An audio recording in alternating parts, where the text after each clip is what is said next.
So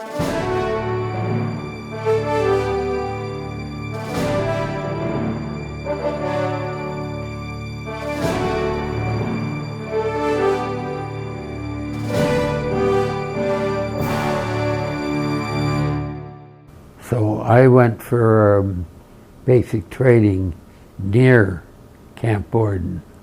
And the day before we finished, man said, tomorrow you're all finished, you'll be moving. There'll be a man here talking to you about something new. He said, I think it's airborne training. And one thing about it, once you get your airborne wings, you'll get a raise in pay, $1.50 a day. Well, hell, I was just getting transferred to $1.50 a day. So I thought, gee, that's interesting. Jumping and $1.50 a day more. God, I'm a king. So I put my name in.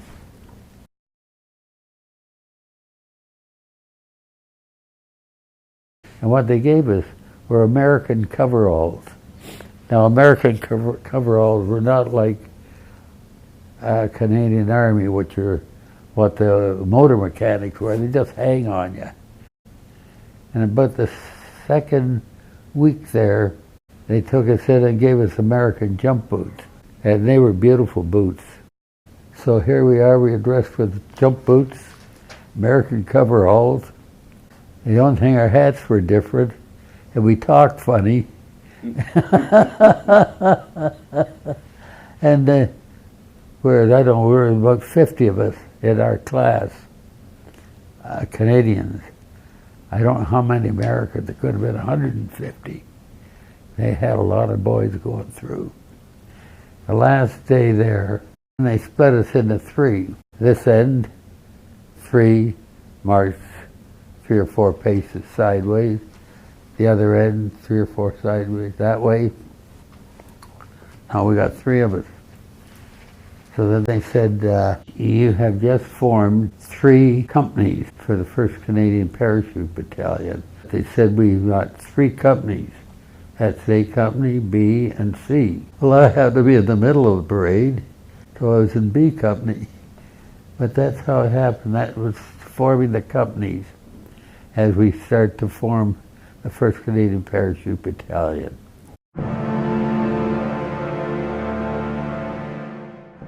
I can basically remember a certain amount of it, for the reason it was different to any other jump I'd made. It was a night jump. I'd never made a night jump. And another thing, now when we go on D-Day, we were in England, so all my kit's there. I said, what the hell am I going to take? I can't take everything. And what do I want? And I got these jump boots. Oh, they look good.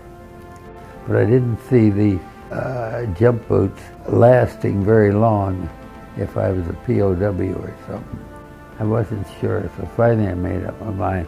I left the jump boots in England and wore the black boots. And they worked okay. I didn't break an ankle landing.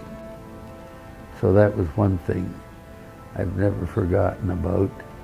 Because I remember flying in. By now we're standing up and you can see through the windows. Holy geez, you got fireworks down there down by the, it's on the waterfront. They've shown fireworks all the time here. Ping, ping. And the pilots were new at it. And God, when they get shot at, they're starting to take a bit of evasive action. And so we're landing all over the place. But, well, the Dakotas are great planes. And I think I was about 20, maybe around 22, 23 in the jump. There's only a couple more behind me. I have about 25 guys on there. And we had this kit bag on. It had the Piat in it, and other stuff, ammunition and stuff for the Piat gun and that. And I probably had about 50 pounds in it. So I go shuffling along up to the door, and I go to swing my leg out like I'm supposed to do and turn left. I couldn't swing my leg, it was too heavy. So I shit. I dove out. I didn't know what happened. I didn't have time to think about it, but I went out head first, but it worked anyway. So I got down a good time. I could see around, I could see a hedgerow around us, and I couldn't hear anything. So I sat up, and instead of crawling down my rope, that, like the kit bag is attached to my harness with about 50 feet of cord. So instead of crawling down, I just pulled the kit bag up to me. And all of a sudden I realized I haven't got everything here. My automatic's in the water sitting here. The water wasn't deep, but if you're sitting in this much water, so I think I had enough light.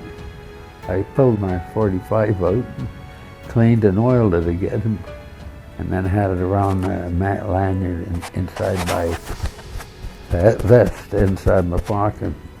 I got one grenade ready on the other side.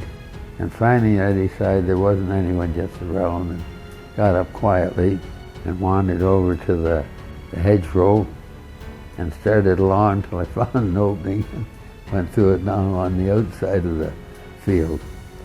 I just kept going until finally I heard some voices, and they were English voices. They're Canadian. I should have been with A Company at the Merville gun battery, but I didn't know how to get there. So I ended up with B Company. They had a bridge to protect, so the German armor couldn't use it.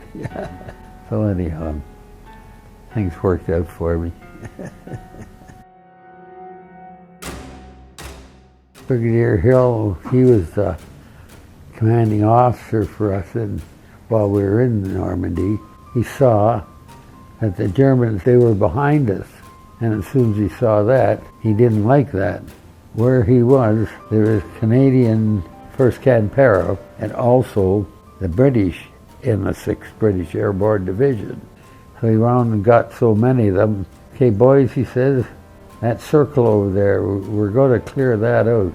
And what we're going to do is, we'll start now, is put the bayonets on your rifles. Yeah. Put the bayonets on them. Oh, yes, sir. And he says, when we go across, be careful if you're shooting ahead. I'll be in front of you. And he led them across. Got his 45 out, and they made a lot of noise. And most of the Germans just got up and ran before they even got there. I don't think anyone ever got bayoneted, but the guys were ready by the time they got to them. And that was Brigadier Hill, out in front. Yeah, don't be careful if you're shooting, I'll be in front of you. He was a marvelous soldier.